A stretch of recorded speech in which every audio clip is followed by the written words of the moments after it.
Her får du nogle gode råd til, hvordan du bedst løfter flade, tunge kasser uden håndtag fra gulvhøjde.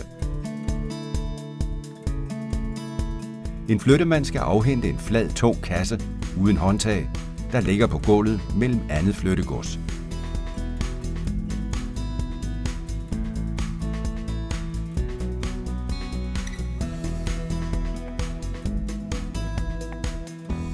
Sørg for, at du har god plads, inden du løfter.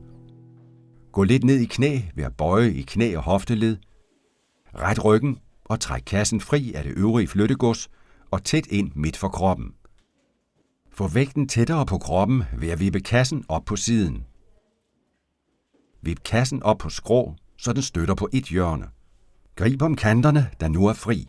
På den måde får du et godt greb tæt på kroppen og en bedre løftehøjde. Nu kan du løfte ved at bruge benmusklerne. Husk at holde ryggen ret.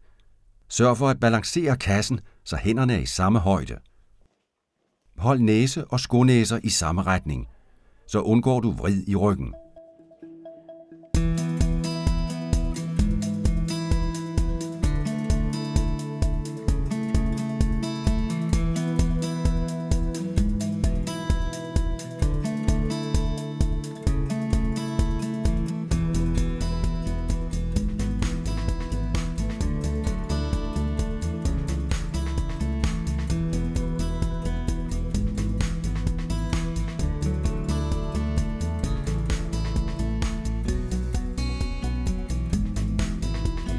Kom tæt på, inden du løfter.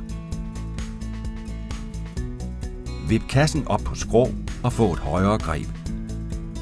Bøj i knæ og hofteled, når du løfter. Løft kassen tæt på og midt for kroppen. Ret ryggen og løft ved at bruge benmusklerne.